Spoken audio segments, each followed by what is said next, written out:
citizens of the world. This is a message for Bill Gates, from Anonymous.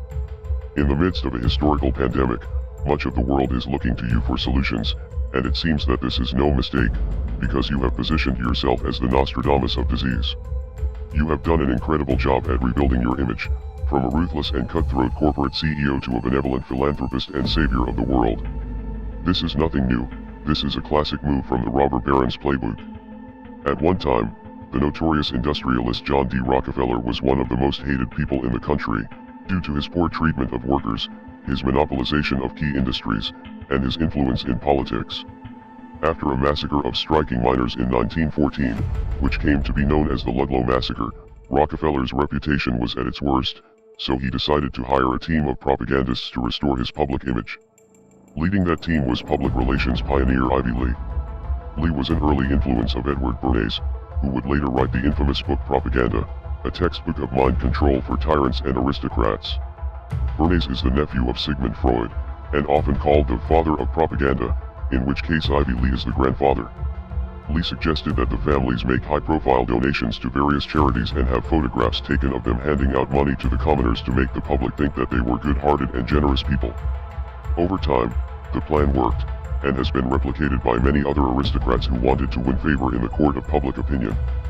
At the time of his death, Lee was being investigated by Congress for his work with the Nazis through the company IG Farben and a proxy firm called the German Die Trust.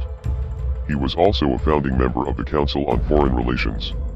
Now that the new and improved Bill Gates has dominated the headlines for years, many people have forgotten about the accusations of stealing ideas from others in your industry and then relentlessly using intellectual property laws against anyone who threatened your dominance. Your reputation was at its worst when Microsoft was caught up in an antitrust legal battle with the United States government, because you spent years developing a tech monopoly through your company. In 2001, Microsoft was forced to settle with the government and give up its monopoly of the industry, and the next year, you began shifting your time, and more importantly, your money, into the pharmaceutical industry. This time around, you have come to dominate an industry as an outsider, through stock investments and charitable organizations that are not bound to the same regulations as a publicly traded company.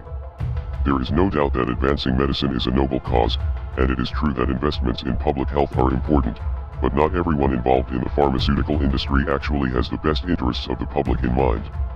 As with any industry, it all comes down to the almighty dollar. There are some people in the industry who have good intentions, but judging by your track record at Microsoft, you are not someone who can be trusted. And let's not forget that just months ago, you were in the news because your relationship with the disgraced human trafficker Jeffrey Epstein was being exposed. Now, as frightened people around the world are demanding solutions and looking to people like you for answers, you have advocated for some extremely draconian measures, including a surveillance system to track down anyone who might be infected.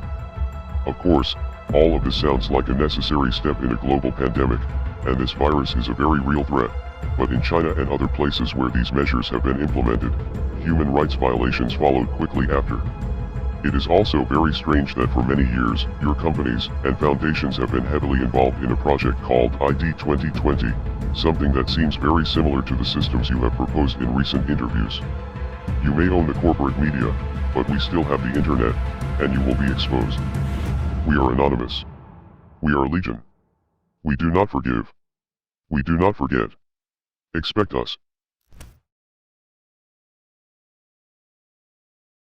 Se ti piace il lavoro di questo canale, iscriviti, metti mi piace e condividi. Vi saluto e al prossimo video.